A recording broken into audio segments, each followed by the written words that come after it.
The courtroom door slammed shut behind her, echoing like a gunshot in Mireille's chest. "You think you can erase me, Mom? You already tried and failed?" Mireille spat, her voice cracking under the weight of years unspoken. In that instant the judge's gavel hovered, but Mireille's eyes locked on the woman across the room, the one whose love had been ripped away, and she knew this battle was for more than justice. It was for their stolen souls. Mireille had always known she was different, but it wasn't until that rainy afternoon in her sophomore year at NYU that the difference bloomed into something undeniable. She was huddled in the campus library, buried in stacks of psychology textbooks, when Jamie Rivera walked in, confident, with a laugh that cut through the silence like sunlight-piercing clouds. Their eyes met over a shared table, and Mireille felt a spark ignite in her core, a warmth she'd never allowed herself to name. "Why are you staring at that page like it owes you money?" Jamie teased, sliding into the seat opposite. Her dark eyes sparkled with mischief, and Mireille's heart stuttered. "It's Freud. He owes everyone something," Mireille replied, forcing a smile to mask the sudden rush of confusion. But inside her mind raced. This isn't just admiration. This is more. Why does her voice make everything else fade? They talked for hours about dreams of changing the world. Mireille wanted to be a therapist, to heal minds like her own fractured one. Jamie aimed for journalism, exposing truths hidden in shadows. By evening, as rain pelted the windows, they shared a coffee, fingers brushing accidentally, sending jolts through Mireille. What if this is wrong? She thought, but the pull was magnetic. That night, walking home, Mireille replayed every word, her chest tight with a mix of exhilaration and fear. Mom would never understand. She's all about the perfect family image, church on Sundays, no deviations.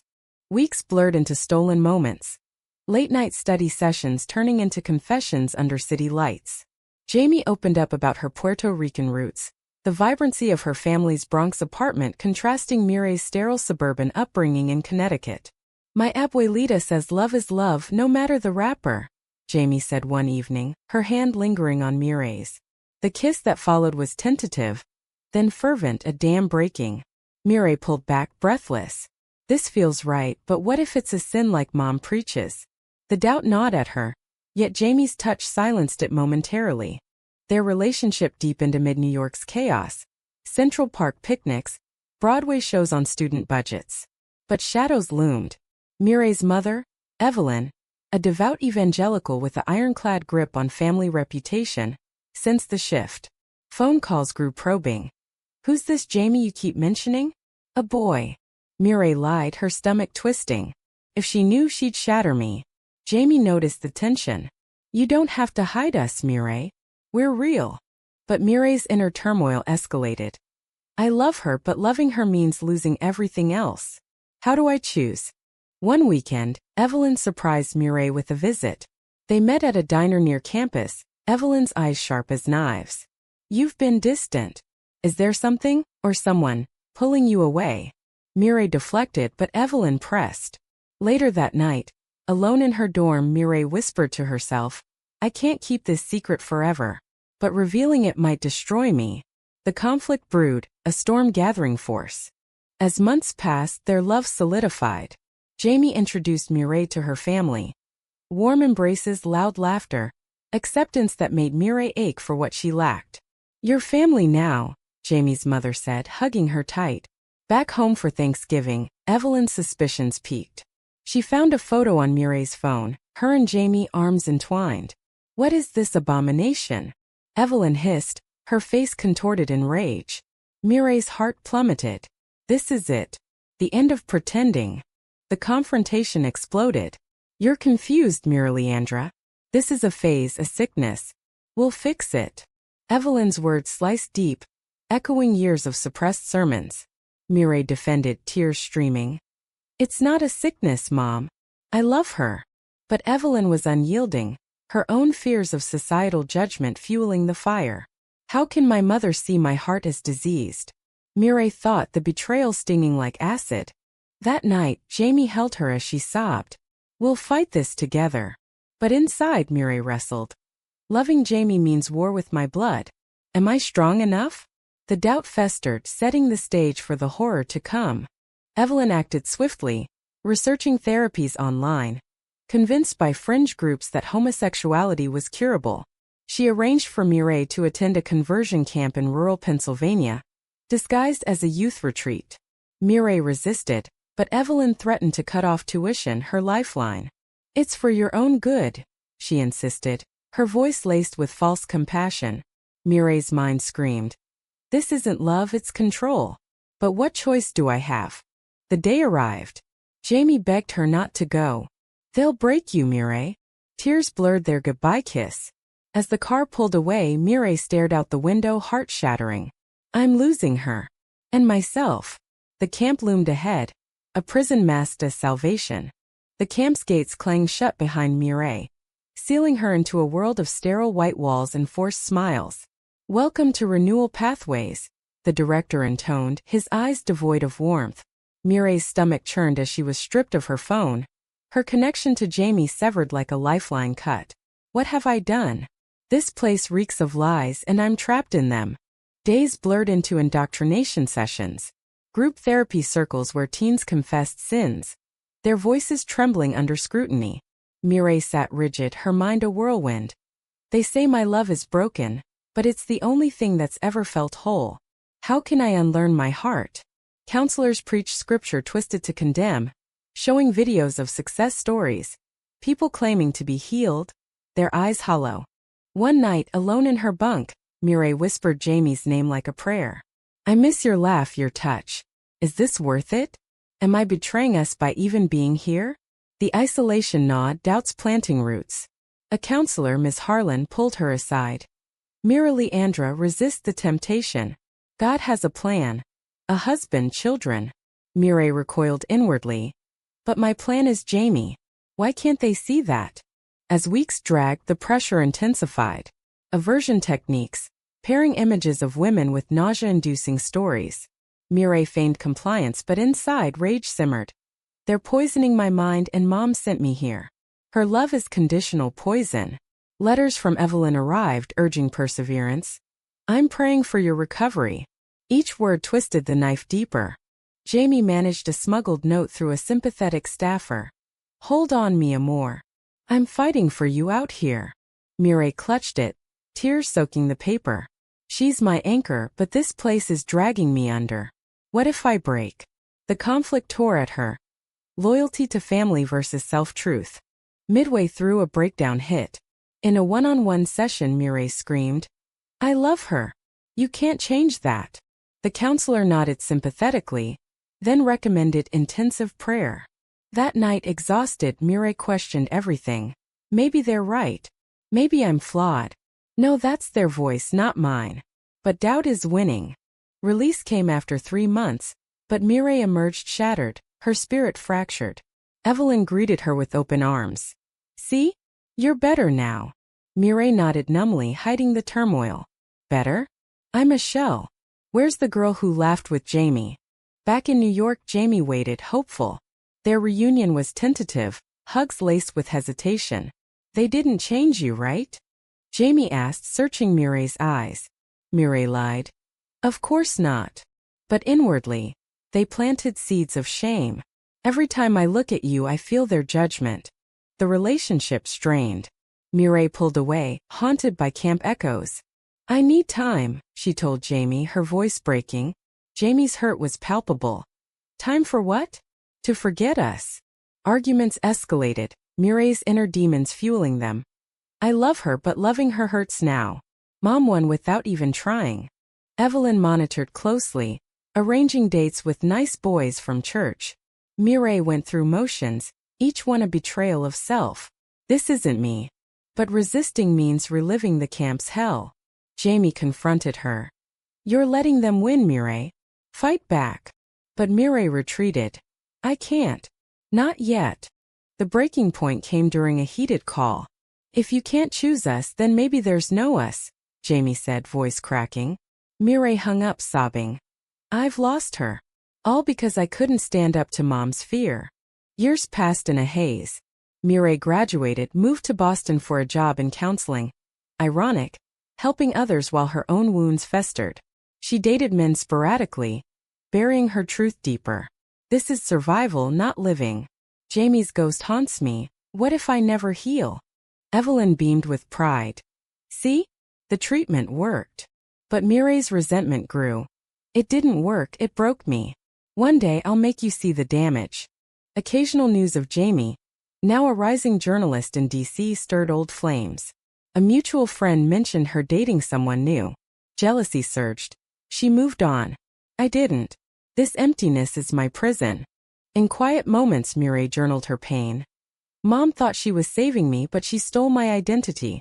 How do I reclaim it without destroying us both? The seed of rebellion took root, watered by years of suppressed agony. Boston's winters mirrored Mireille's inner frost.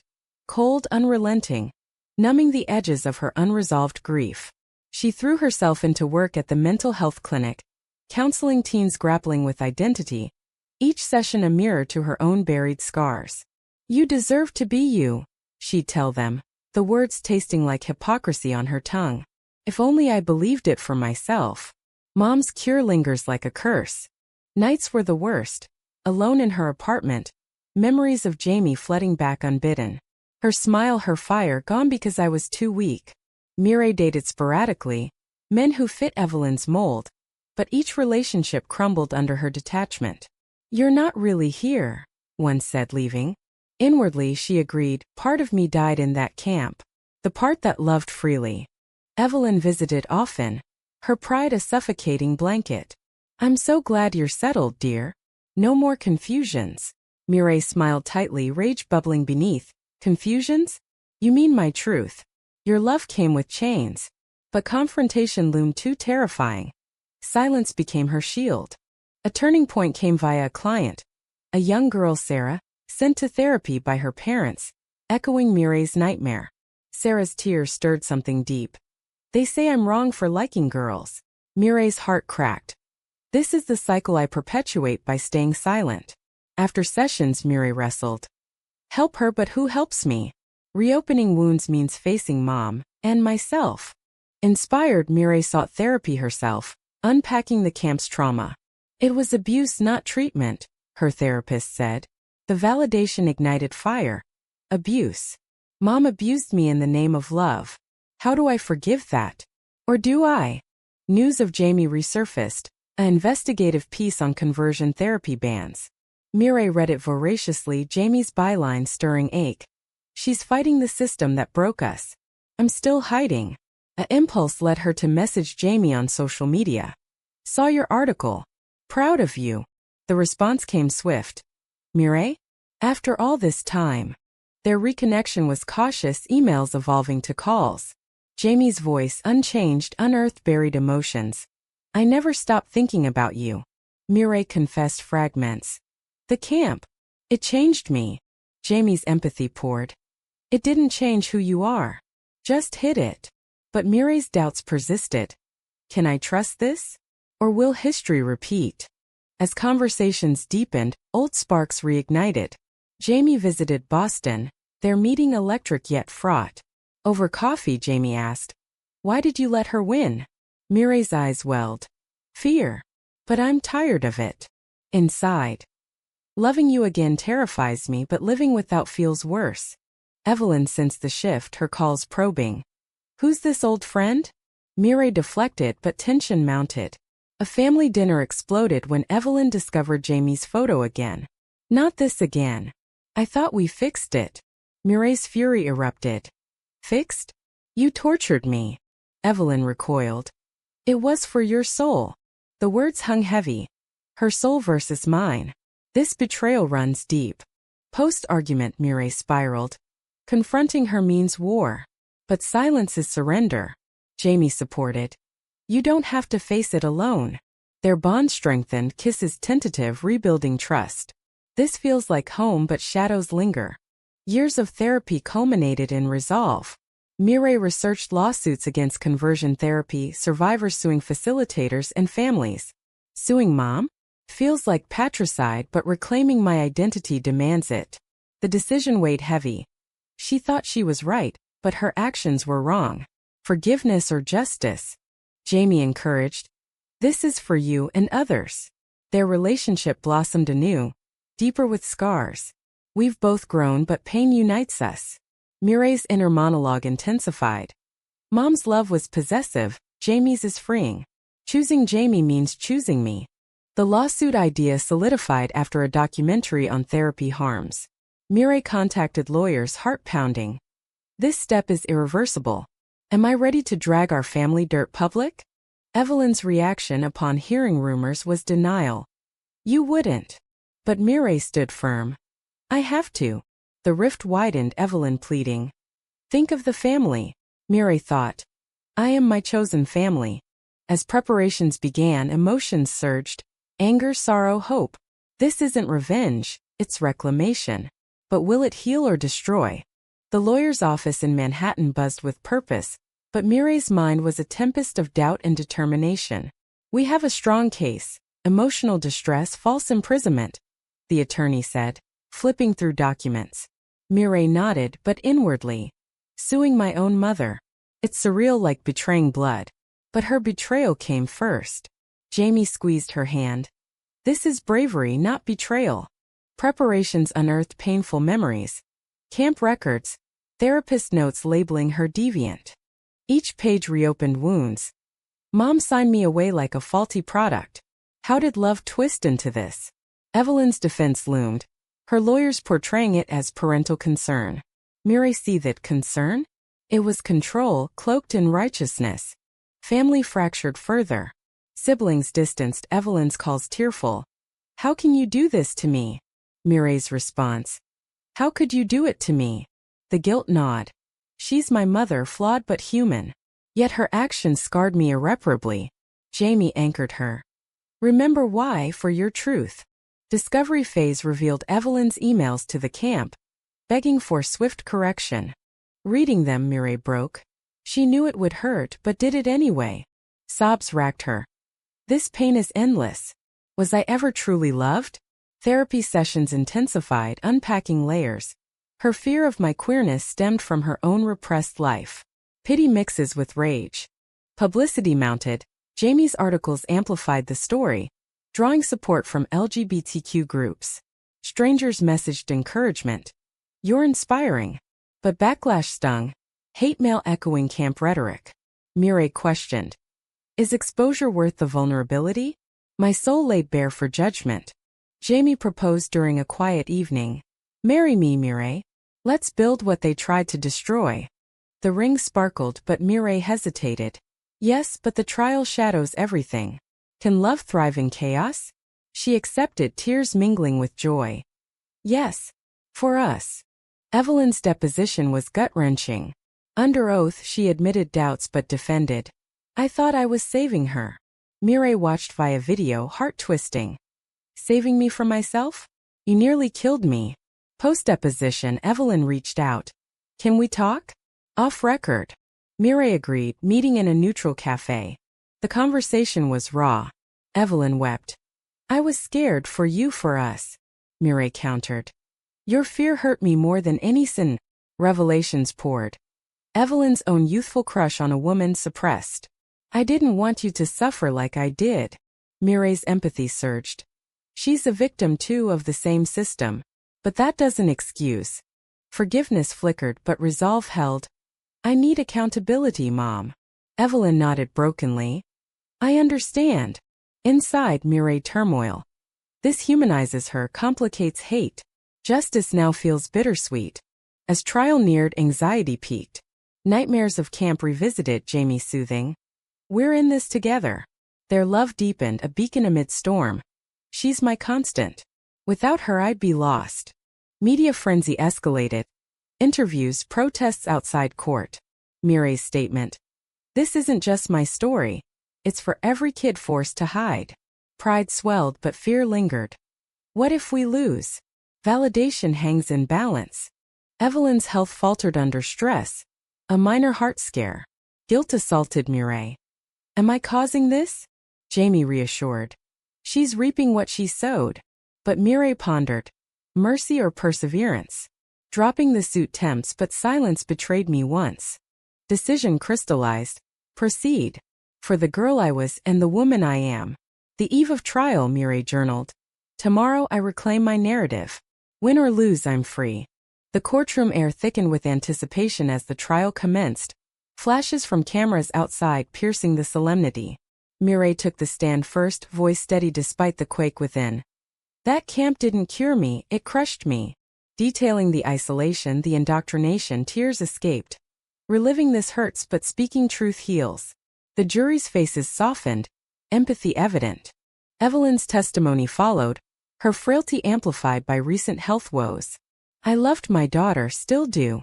I believed it was help. Cross-examination exposed cracks. Did you research the harms? Hesitation.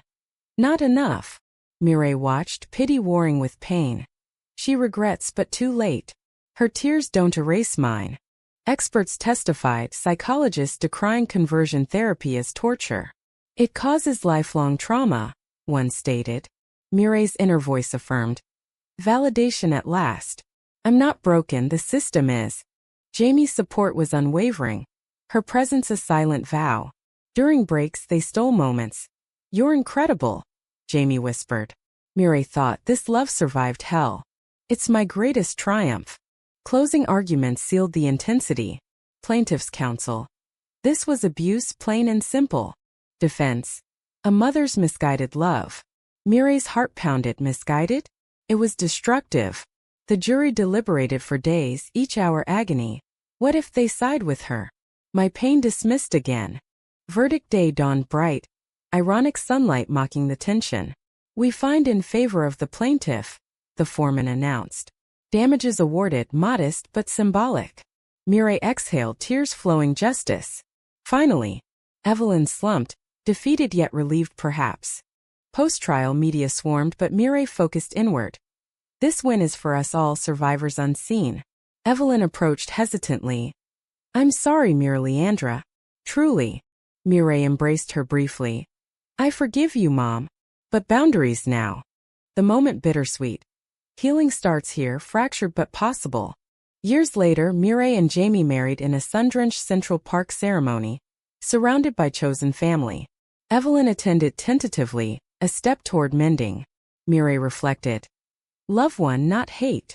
We reclaimed what was stolen. Their life flourished, Mireille advocating against conversion therapy, Jamie's journalism amplifying voices. A child adopted, completing their family. In quiet nights, Mireille whispered to Jamie, we made it. Inside, from ashes we rose. Stronger, truer. The lawsuits ripple.